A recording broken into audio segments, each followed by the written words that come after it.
And let's go. Because this is what, I read these back when I was a kid anyways. Battle in the Clouds. On the tallest peak of planet Eternia's mightiest mountains perched a watchful master of the universe, the winged one Stratos. He listened to the whistling wind, and he heard the echoes of an angry voice. I crave power. I was born to rule Eternia. Stratos recognized that voice as that of the evil Skeletor, and he flew off to see if he could locate the sounds that he had heard. There's flying. Ooh, Skeletor facing off He-Man. And looks like Merman's hiding in the back. Anyways, the sound took Stratos to Castle Grayskull. He-Man and the fiendish Skeletor were locked in a gory battle. Stratos saw He-Man use the battle ram to blast Skeletor's lightning weapon from his hand. He heard the villain yell as powerful energies shocked him. He-Man seemed to be winning the fight. The other eyes watched the battle too. Merman, the sea creature, one of Skeletor's underlings.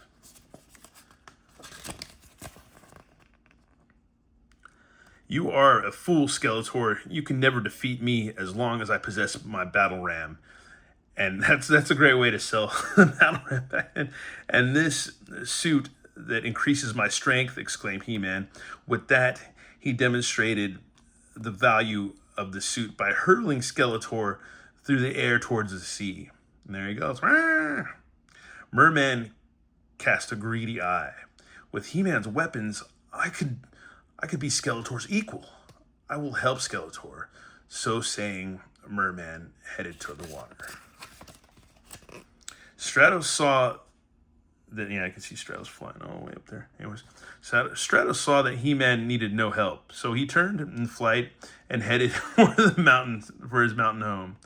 That cursed demon, roared Skeletor, as Merman struggled to pull him up to sea. He will pay, and pay dearly for this deed. That I vow. I can help you defeat He-Man, grinned Merman. And for my reward, I want his weapons.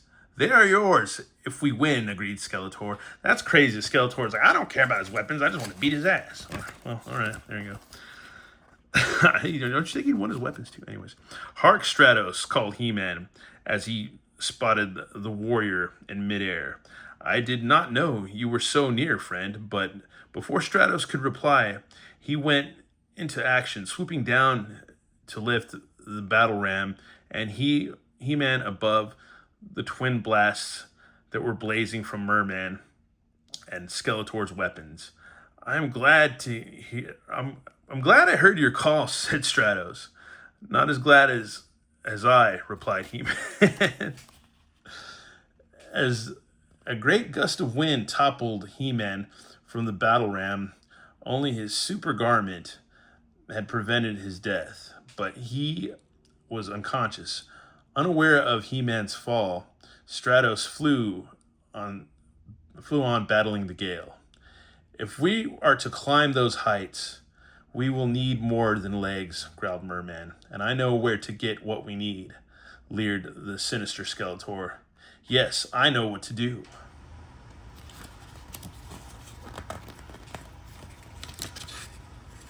It really gave you a lot for your money on these old. See, that's what we could do. We got to be getting a Tila horse sometimes in a battleground Tila or Tila horse. Anyways, you have your transportation. Now go after He-Man. I will watch this beauty. Smile. What? They knew where. That kind of happened quick and out of nowhere. When you think about it. Anyways, let's see. Now go after He-Man. I will watch this beauty, smiled Skeletor. Yes, master, replied Merman. And when I return, I will have He-Man and his weapons. Tila gasped in horror as Skeletor's energy blade struck her animal, sending it in a gallop toward the mountain where He-Man lay unconscious. Fiend, you will never win, screamed Tila. By the time He-Man was coming out of his dazed condition, Merman had reached a place from which he could make a swift attack. A super strength suit does not have a force field, thought Merman. Dismounting from the horse, he picked up a huge boulder and hurled it at the half-conscious He-Man. "All I have to do is rip off that suit, and it is mine," Merman said. Oh, to be 6 years old again, man. Anyways, it's funny, man. Anyways, okay. The Master of the Universe was no match for the Wild Man, who had used savage means to cripple him. And as Merman ripped off He-Man's strength garment, he gloated, "Now, He-Man, you are unarmed, and I am super strong. Soon I will possess your battle ram, and then I will return to deal with you." "Fiend, what have you done with Teela?" He-Man struggled to ask Merman. Merman did not reply. He-Man pretended complete defeat until Merman departed. "If I am to reach Stratos and find where he put my battle ram, I'm going to need help," he thought. Then he cupped his hands to his mouth and gave an animal call towards the forest. In response, something powerful gave a deep growl and bolted from the woods. "Come, He-Man," commanded. "Come," He-Man commanded, and Battle Cat sprang to his master. You see, this is all advertisements. It's like, okay, you got He-Man, but He-Man's got to have a battle ram. But when his battle ram's gone, what else is he going to use? You got to have a Battle Cat. So there you go. I don't know. Anyways, and you got to have dudes to fight with. So yeah. Anyways, you got to have Merman. You got to have Skeletor, and then you got to have somebody to rescue. So you got to have Teela. Anyways, He-Man leaped to the back of Battle Cat. Soon, the beast was bounding obediently across the rugged terrain, stopping at He-Man's home just long enough for He-Man to put on his force field suit. Moments later, they were rapidly approaching Eternia's master of weapons, Man-at-Arms. "I need your help," called He-Man to a waiting armored figure. "This situation is grave." "Indeed, it must be grave for the mighty He-Man to ask for help," replied Man-at-Arms. "I will join you in your battle against evil." As He-Man explained Merman's plot and Teela's certain danger, Man-at-Arms climbed aboard his incredible Wind Raider, another advertisement. Soon they were on their way to Stratos' mountain to stop Merman from capturing He-Man's battle ram. You gotta have all these things. You cannot have a complete adventure without all this stuff. You just can't. It'd be so lame unless your cousin's got it, or kid down the street, or somebody at school, or whatever. Anyways, all right. Finally, they reached the end of their journey, but Merman had seen them coming, and he vanished amid the twisting clouds. "I fear that your Battle Cat would never survive the climb," Man-at-Arms said to He-Man. "I agree," sighed He-Man, patting the animal's sinewy hide. He said, "Go back to your forest. This ascent must be made with the steed of metal." With the whimper, strangely out of character for its size and fierce appearance, Battle Cat obeyed his master. When he turned to look back, He-Man had already entered Man-at-Arms' Wind Raider. "I prefer my own battle ram," said He-Man. But could your battle ram easily get up this rocky slope?" asked Man-at-Arms. Knowing it could not, He-Man remained silent. He-Man got told. So don't be a bitch, He-Man. Don't be a bitch. Anyways. Alright, let's see where we go. I'm not skipping pages. Okay, there we go. Anyways. Meanwhile, Merman had found the battle ram, and he pondered the weapons on it. "I wondered what this button will produce," he said, groping at one of the battle ram's controls. Had he not quickly jumped aside, Merman would have been blasted by a deadly laser gun. With this, I can easily conquer He-Man and even Skeletor," he boasted. "I would not even need that strength suit." Now you're thinking, Merman. Now you're thinking. As Merman mastered the battle ram's operation, He-Man became more determined to get back his property. Yet, as the Wind Raider continued its ascent up the steepness of the mountain, slowed it almost to a halt. He-Man hung on to Man-at-Arms for dear life. Like my battle cat, your Wind Raider cannot make the climb, chided He-Man. Ha, it's all like my battle cat, your Wind Raider could not make the climb. Anyways, chided He-Man. If I had my super suit for strength, I could carry us the rest of the way. True, but you don't have it. Don't have it, buddy. Alright, there we go. No need for your battle cat, Man-at-Arms replied. Brute strength must oft times give way to science. Hold on tighter, my friend. Man-at-Arms worked the Wind Raider's controls. The vehicle's wings leveled, and in the wind, and rapidly the ship rose into the chilled air. Your point has been taken, said He-Man, his voice swept by the speed. But must we fly so fast? Now He-Man's kind of being a bitch. Anyways, all right, here we go. Reaching the mountain summit, He-Man and Man-at-Arms were greeted by a volley of deadly rays. I had not expected you to follow me, yelled the man of the sea. But I was ready anyways. I have had time to learn how to use your weapons. Merman continued to blast his enemies. The battle ram can destroy us, He-Man said. Don't be too sure, replied Man-at-Arms. Taking the offense, Man-at-Arms flew his machine directly at Merman and the battle ram, but Merman maneuvered out of the way, then turned his ship, firing its battering device. You can't do that without the wheels and the other part of the... it makes no sense. Anyways, but if you get it, I don't know. You know what I'm saying. Anyways, Arg, groaned Man-at-Arms as he was struck hard and flung from the Wind Raider. He-Man reacted and remembered horror as Man-at-Arms dropped towards the rocky ground. Only Man-at-Arms' remarkable armor saved him from death, and that still had to hurt. Looking up, he saw the battle between He-Man and Merman just beginning. Only one of us will survive this battle, He-Man vowed, aiming the Wind Raider directly at the battle ram, and it will not be you, Merman. The two vehicles collided like a pair of battering rams, but both ships survived the impact. The battle raged in the clouds, with He-Man and Merman locked in mortal combat. But suddenly, from nowhere, Stratos, with wings folded behind his back, dropped from the sky. Now it was Merman's turn to be knocked senseless. The battle ram's weapons were silenced, and its evil pilot lost control and fell. When I found you missing, I dropped your machine and returned to find you, Stratos called out. Now that you found me, and it yelled, yelled He-Man, get ready to use it.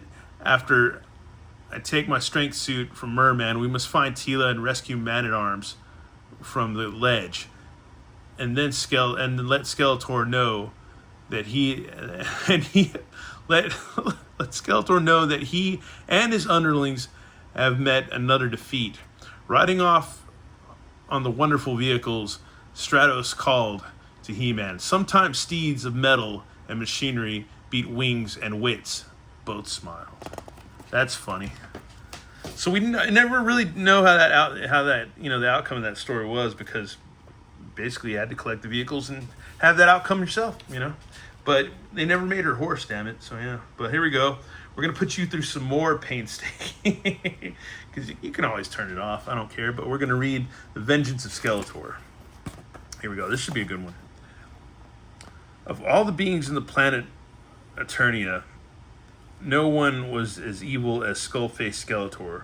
There was no good in him. He stood defiantly on the rim of an active volcano, and using his energy blade, he dared to fight with the lightning that flashed about him. The hatred in his heart was as searing as the volcano's belching smoke. I thirst for vengeance, Skeletor shouted, as the sky responded with the loud crash of thunder. Skeletor's mind was tormented by hated images. It is because of He-Man that I have time and time again suffered shameful defeat, he roared. I would have succeeded in my attempt to rule this planet if not for him and his noble companions in battle. As he spoke, Skeletor also thought of Tila, the beautiful warrior goddess, and of armored man at arms, the master of weapons. There's Battleground Tila right there. What up? Whoop, whoop. And this is the comic that kind of just like leads you into everybody and the whole lore kind of, man. For me, I think this is probably the first mini comic I stumbled upon. Anyways, at this moment, Skeletor made the only decision that was open to him. If he was going to rule Eternia, he had to destroy his worst enemy. He-Man must die. With the mystic power of his energy blade, Skeletor sent his image to the most obedient underlings. Soon his ghostly face appeared in Eternia's densest jungle. Beastman said the image, "I have work for you. I'm coming, master," roared the ape-like brute. So there you go, Beastman. The image also appeared in another domain, that of Merman, Skeletor's scaly underling of the sea. "What do you command me to do, master?" asked Merman humbly, submitting to his master's will. "You are to go to Castle Grayskull," answered the scheming Skeletor. "It is there that I shall tell you exactly what you must do, and you will do it." "I will be there," replied Merman. Dude, Skeletor knows how to get things done and get people into order, man. He should be president. Anyways, here we go. The three sinister beings met in the shadow of Castle Grayskull. That ancient place of wonders that was built by unknown hands sometime before the Great Wars. "We are here to serve you," grunted Beastman. What you command we shall do," added Merman. "You will seek out He-Man," and then Skeletor almost smiled. Before he can use one of his super weapons against you, you will destroy him." So there we go. Such an iconic mini comic, this one, man, with every page, with every panel. Anyways, soon afterwards, a fantastic vehicle sped across the craggy terrain on a cushion of air. Riding the battle ram, he was He-Man, dressed in that suit that made his already great strength stronger. His thoughts were of Tila, whom he was to meet at a place around the next bend. He-Man could not know that the two fiendish beings were waiting for him in ambush. When he heard their screams, it was already too late for him to battle back. With incredible speed and force, Merman kicked He-Man from the battle ram. Then he jumped aside He-Man and recovered quickly, grabbed Merman and tossed him toward a rock. Then Beastman's weapon blazed, which he just, I guess, using his hands. I don't know, because remember he's got that little spiky thing. I don't know. Anyways, use your imagination. Weapon blaze. "You two never learned," said He-Man, as he sidestepped some of the blast from Beastman's weapon. However, He-Man's boast was cut short by another burst from Beastman's powerful weapon. The sounds of the battle were heard beyond the ridge. Tila, riding her galloping horse, arrived on the scene to see Beastman regaining his senses. But what concerned her the most was Merman, who had He-Man across his shoulder. He-Man was unconscious, perhaps dead. "There is nothing we can do now," Tila said to her steed, "but wait and hope that He-Man still lives." She held great fear in her heart. There you go, Battleground Tila again, man. He-Man knocked the hell out. What's going to happen? Stressful situation. Anyways, for many miles, Merman carried his burden, and never once did He-Man move. At last, as dawn light crept over the land, the scaly servant of Skeletor reached his destination. The sea was choppy and angry. "I never looked for it," Merman laughed, as he tossed He-Man into the cold water. But I've heard there is no bottom in the sea. In this sea, it would be interesting to learn if it is true. But you will not be the one to tell. Okay. If Merman had not run off to report his success to Skeletor, He-Man could have witnessed a miracle taking place. Below the water, the icy waters quickly revived He-Man, but as his eyes opened, he beheld a new terror. A monster of the depths was swiftly making its way through the water. Holding his breath, He-Man found his way to the surface for air as the terrible thing swam after him. Why don't they make that? That'd be kind of cool if they made that. Anyways, that'd be neat, this octopus thing. All right. He-Man fought for his life, but despite his super strength, he felt the power leaving him. The monster's tentacles wrapped tighter and tighter, and He-Man's life was being squeezed to an end. Yet He-Man struggled. As He-Man struggled, there was another inhabitant of his domain who had vengeance in his blood. It was Stratos, the Winged Lord. And like He-Man and Teela, he fought on the side of good. And there's mini-comic Stratos. Not a gray Stratos, we got mini-comic Stratos. So yeah, there we go.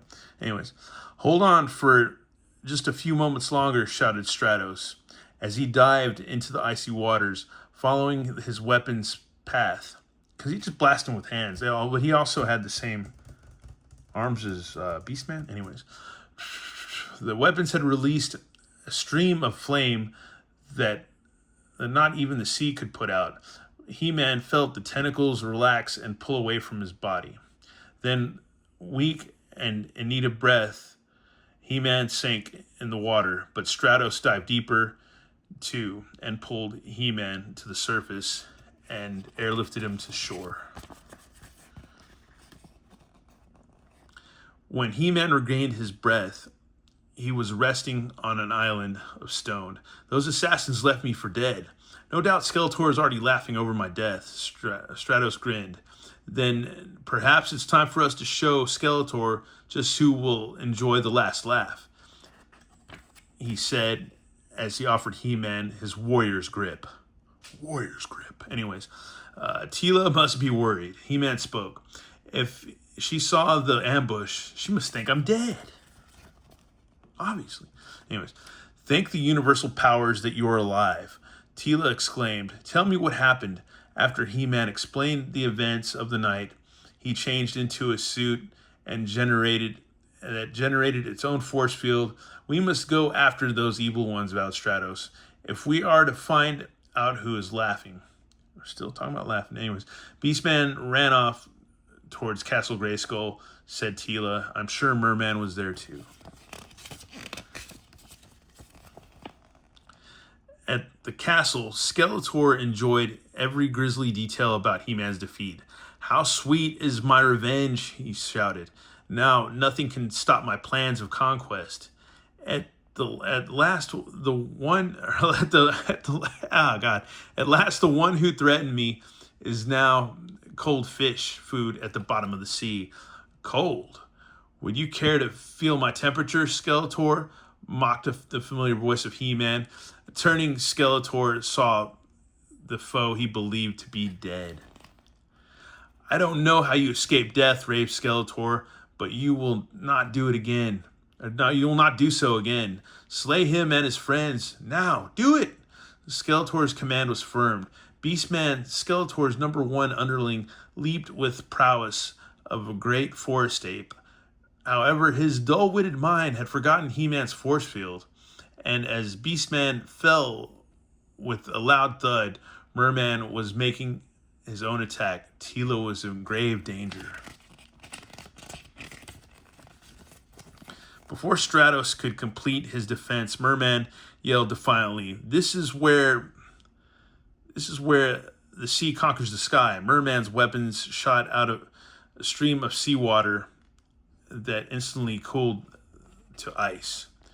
Oh man, that's cool, man. His wings too heavy. That'd be cool to get like an effect. I don't know. It'd be cool to have an effect like that for his sword or whatever. Anyways, his swing's too heavy to keep him in the air. Stratos aimed his body at Merman. "If I must fall, I will take you with me," he shouted. He fell fast, hitting the man of the sea with a mighty impact.